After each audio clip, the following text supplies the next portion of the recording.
This episode is brought to you by Vital Farms. Isn't it bullshit to have to question where your food comes from? At Vital Farms, you can trace your pasture-raised eggs all the way back to the source, the pasture. On the side of each pasture-raised carton of eggs, you'll find the name of the farm where your eggs were laid.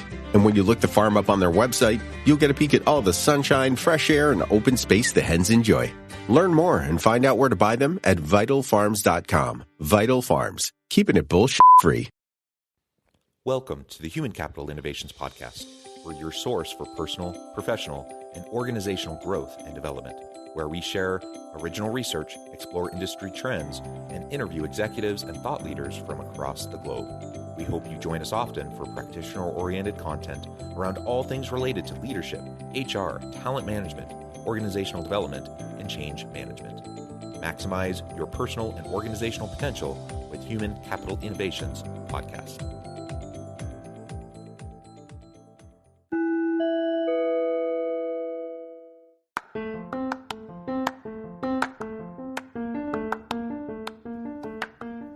Welcome to the Human Capital Leadership Podcast.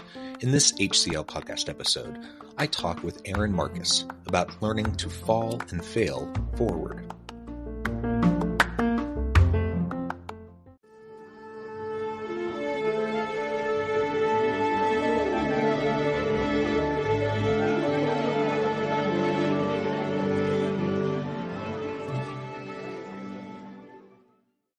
Erin Marcus, welcome to the conversation today. Thank you so much, John. I'm excited to be here. It is a pleasure to be with you. You're joining us from the Chicago area. I'm south of Salt Lake City in Utah. Today, we're going to be talking about learning to fall and fail forward, iterative learning, experimental, design-based thinking as we go about how we do the work in our teams and our organizations, but even in our homes and our communities. And Erin, you have a tremendous background and expertise in this area. I'm thrilled to have a chance to talk with you. As we get started, I wanted to share Erin's background with everyone. Erin Marcus, founder and CEO of Conquer Your Business, is a former corporate executive turned entrepreneur, as well as a powerlifter, animal activist, tattoo enthusiast, and 5-foot badass. She has been mentoring, training, teaching, and coaching for more than 20 years and excels at helping people take action they didn't think possible, do things they didn't think they could do, and succeed beyond what they dared to dream. And I could go on and on, but I'm going to pause there. Erin, anything else you want to highlight, share with the audience before we dive on in? Yeah. You know, the one thing I like to point out and add, because it's something that my friends that I still call them friends that we talk about when we get to our school reunions that are increasing in numbers. The numbers are getting up there. But the gifts we have experienced as a child that we don't know were gifts. I grew up in the Chicago public school system in the 70s and 80s, and the immigration waves that were happening then. And it was different, you know, things were done differently. They just threw us all in a bucket and, you know, here, get along. And I basically grew up with people from 22 different countries.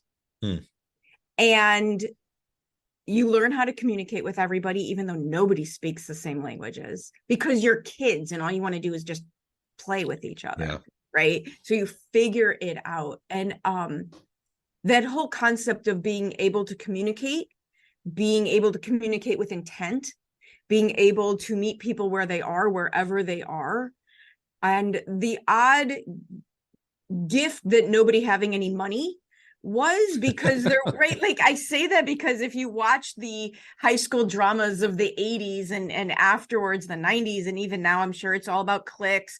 And when nobody has anything, you don't really have that, right? There's no clicks because nobody had anything. And the amazing gift that was, when we now get back together as adults and talk about how that served us so well in our careers. And what an anomaly it was, especially then. Yeah, that's fantastic. And I love kind of that diversity background that you have.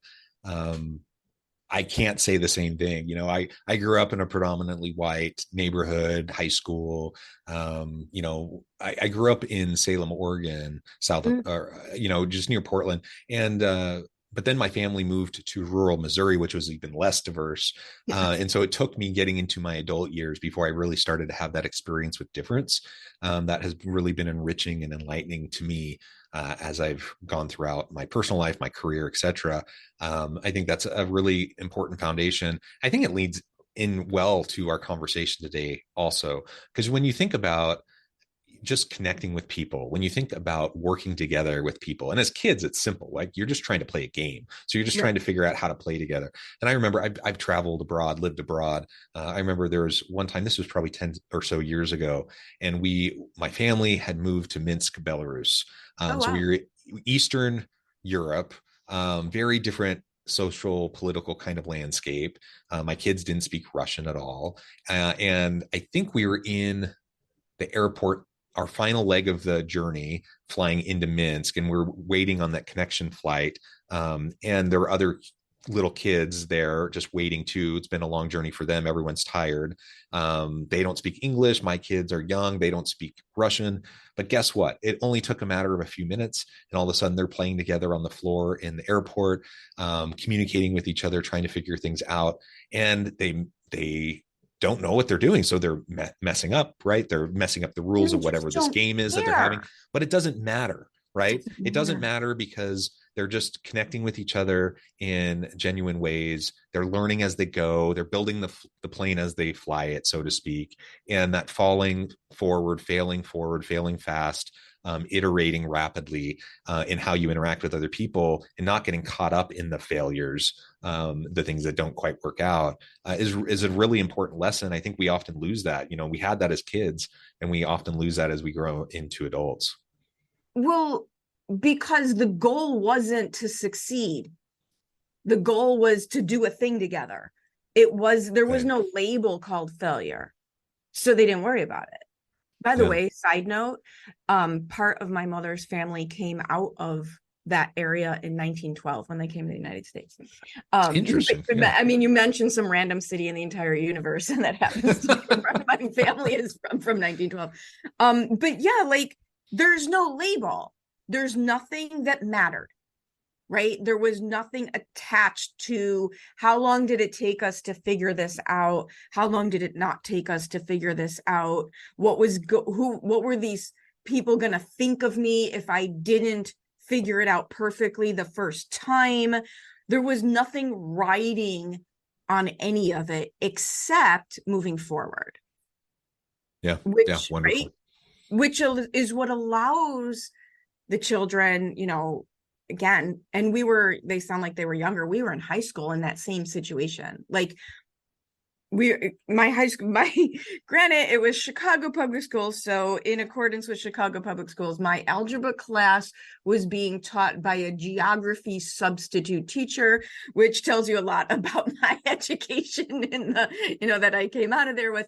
But I sat in the back with Assad. I don't remember his last name. He was from Syria. He spoke no English, but he could draw really well. So I spent my algebra class with Assad drawing pictures, me saying what they were in English.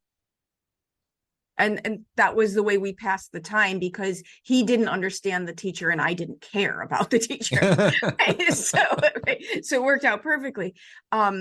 But there was no, and I understand, like, here's the thing. I understand in business, you got to make money, because if you don't make money, you go out of business. And I completely understand that. And the way that our public companies have it even worse, right? Because they're being judged by their quarterly results. So they're only allowing for short-term thinking. But if your organization, if you as a leader, if you don't have some aspect of your environment that allows people to fail forward, they will immediately stagnate out of fear.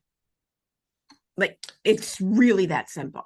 Yeah, it is. And well, so let's talk a little bit. How do we recapture that? What we had as little kids, even in high school, you get into your adult years, and I don't know if it's just the socialization. It's how society wants to churn out, people who do a certain thing, and you go to university and hopefully you have an exploratory period and self-discovery, et cetera.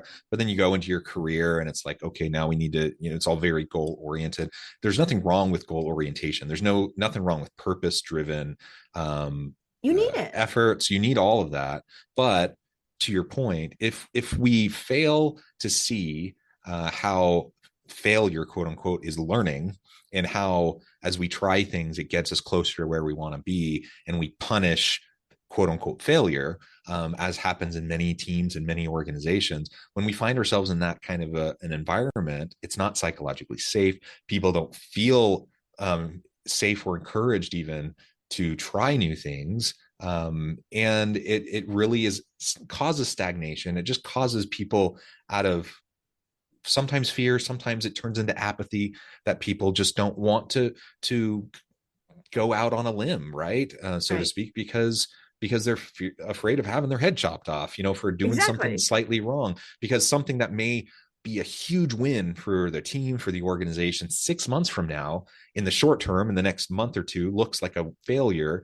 And because of that short-term orientation that you were describing, because that's so prevalent in so many companies, it just means that you end up going for the low-hanging fruit all the time, trying to figure out what's going to make you look good right now, as opposed to what's going to be the sustainable approach, what's going to help you drive long-term growth, long-term development of your people, yourself, your people, your team, the products and services that you provide. How do we get back to that that mentality we had as kids? Well, it's part of leadership, and I think, unfortunately, as I get older, I'm turning more into a conspiracy theory. Like, never. But now that I've been old enough, long enough to see big picture for a while now, part of me, the downside of what I want to say is the cat's out of the bag.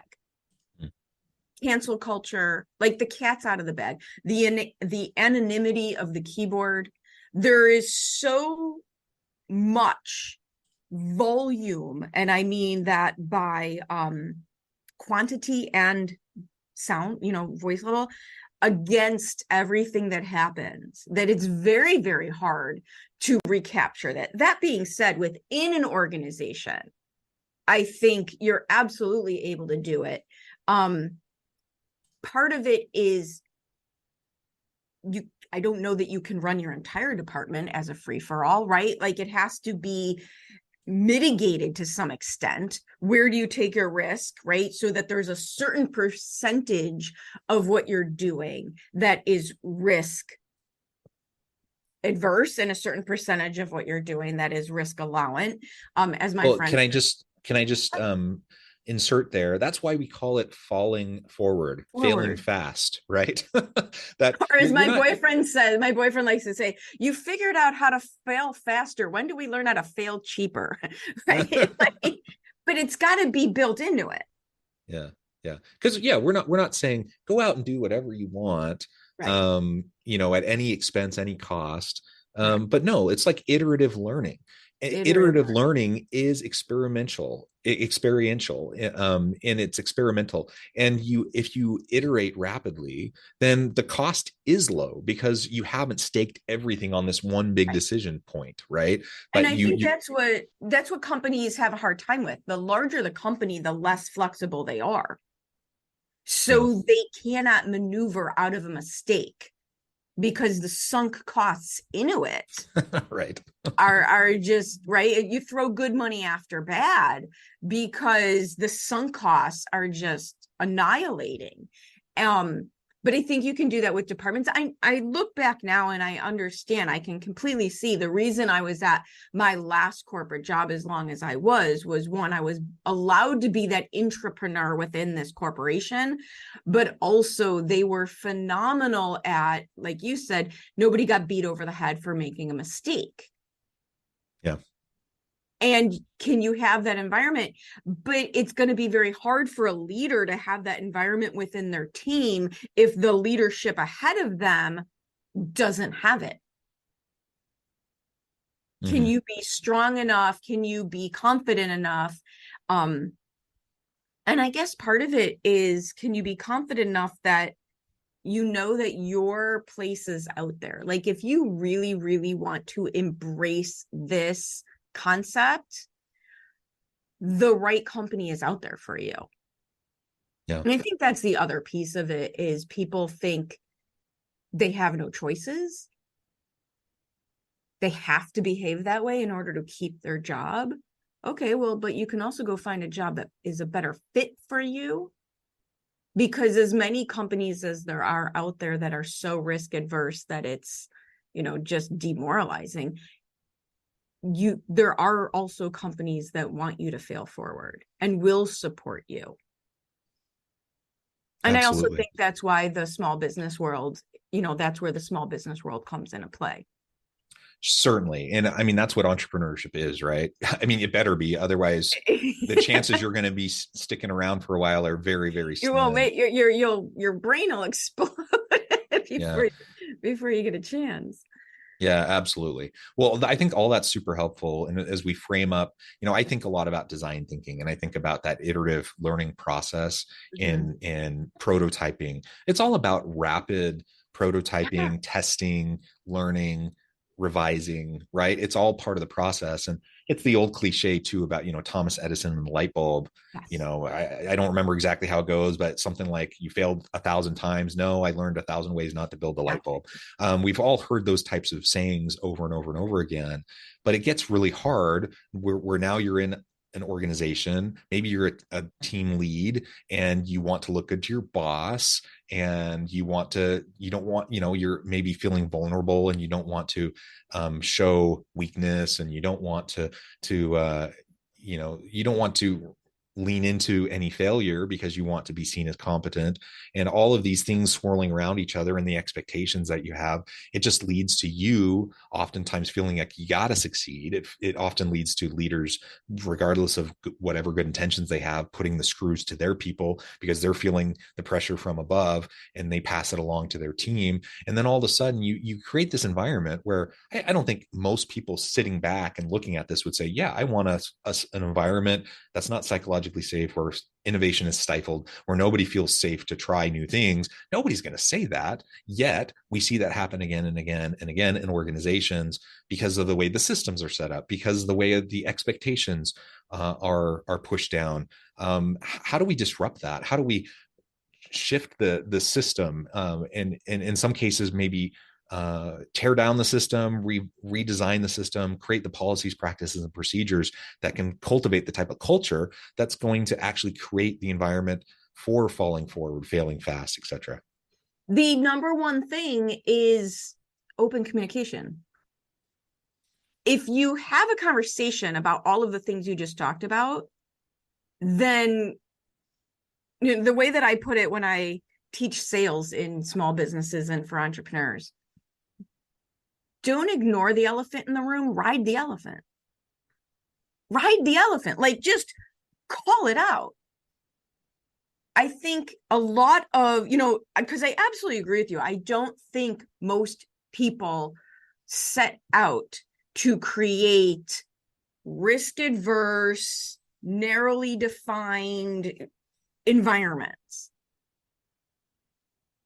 I've always been of the mind that if I am open and honest with the people that I'm talking to, this is what I'm thinking, this is what I'm worried about, this is what I think can happen, this is what I think also might happen, and then just allow for the dialogue, you're not going to, I can tell, what do I do? Well, I'll tell you what not to do. You're not going to think your way out of this. These are situations that you can't just think your way out of. You have to act your way out of. Yeah. And truthfully,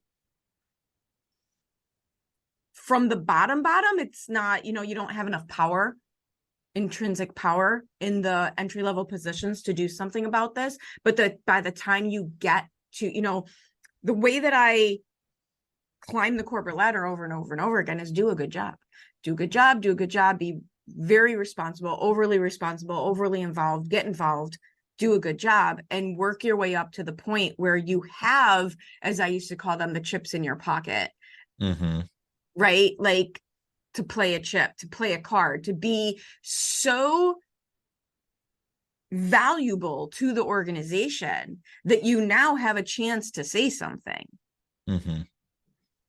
Like if you try to talk about this stuff, unfortunately, if you try to talk about this type of stuff when you're new, when you're unproven, most of the time it comes off as, I don't want to try, right? It comes off I won't say, maybe lazy or not committing. But if you've worked your way up a bit, absolutely use the intrinsic power. If this is important to you and you see the benefit of it, use the intrinsic power that you've cultivated through your career to have the conversation. But what really messes up most people's conversations is their actual intention behind what they're saying. Your intention will mess you up every time. If you don't have the true intention of, wow, I want to create a better environment to allow failing forward, to create a percentage of our efforts that are allowed to be messed up in an effort to move us further, faster. If instead your intention is that underlying fear, that underlying entitlement, that's a really big one. If your underlying intentions don't match what you say you want, it won't work. Yeah, absolutely. And that social capital piece, the informal power that we bring with us, is really important. Now, in an ideal world, I would love for us to have an environment in place already where even the newest member of the team could come in and notice something and point it out, and we could drive, healthy, constructive conversations around that thing. I would love for that to be the case. But I think we all realize that in most organizations, that's not how it works. Like, you do have to put the time into building that trust. You can't assume the trust is there. And so developing that trust over time with people is really important. And it can be frustrating too. Like, one thing I've noticed, I'm a university professor, so I do consulting work as well. But at the university, I've been here now for 15 years. I have the track record. I have the relationships with people. But guess what?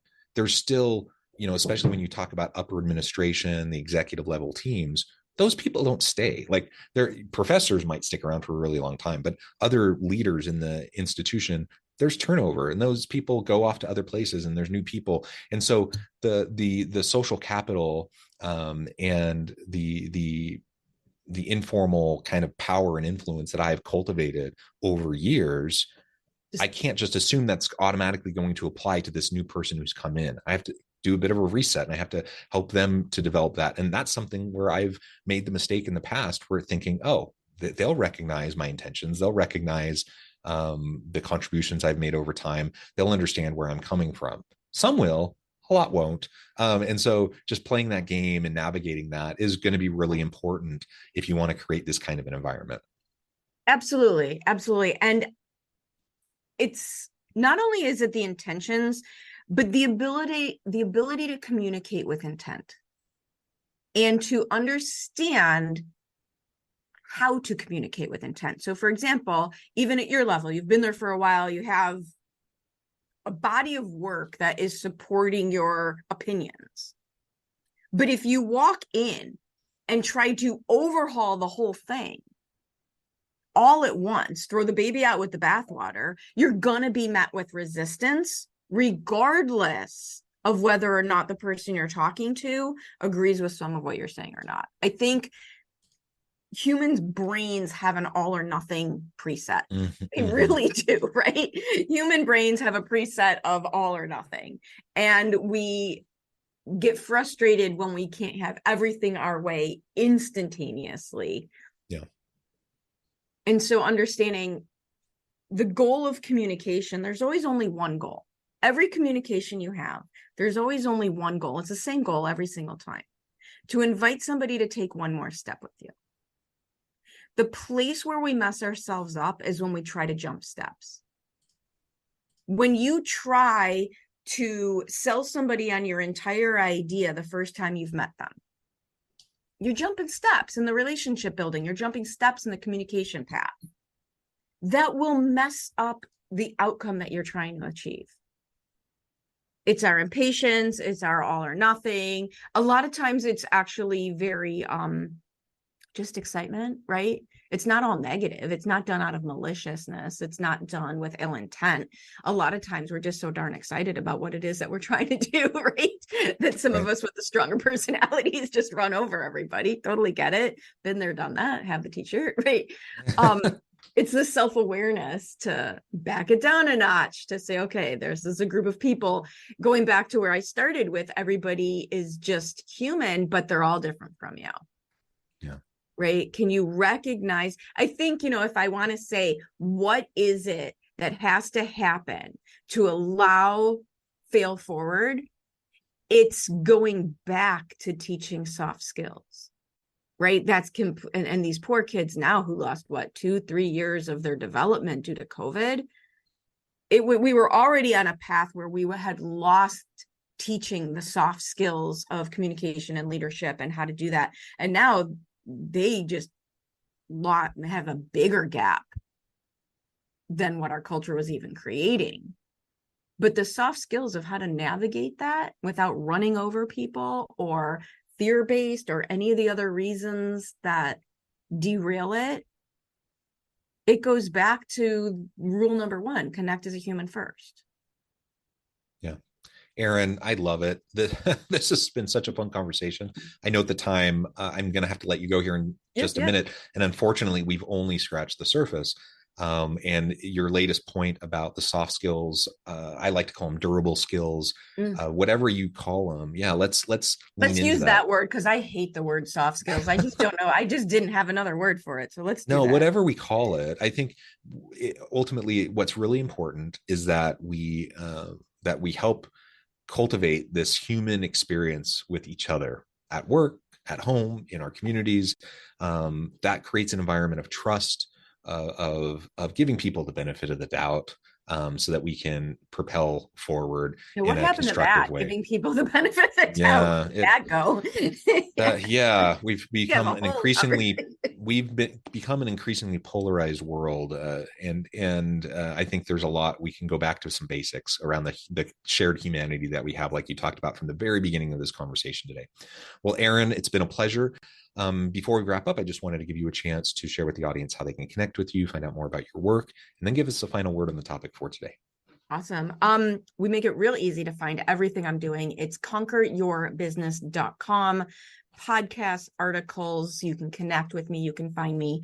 Promise I'm not hiding, but if you just go to conqueryourbusiness.com, you can get everything you need. A final word, and this is really, it's this idea. And it kind of is going to sound, when I first say it, that I'm going against what I've been saying. But my point of view on the entire universe is that if you don't make decisions for you, people who are not vested in you get to make those decisions. I call it be in charge, but it's not being in charge, right? It's ownership. It's not being charged where I want to tell anybody else what to do. It's absolute masterclass level in personal responsibility. And however, coming from the place of humility, what am I doing to add to this situation? And so that would be my invitation. To take the hardest conversation you can have, right? An honest conversation with yourself. Where are you adding to the problem instead of adding to the solution? And where can you take ownership and do something differently that creates the outcome you actually want? Yeah, well said. Erin, it's been a pleasure. I encourage the audience to reach out, get connected, find out more about what Erin can do for you. And as always, I hope everyone can stay healthy and safe, that you can find meaning and purpose at work each and every day. And I hope you all have a great week.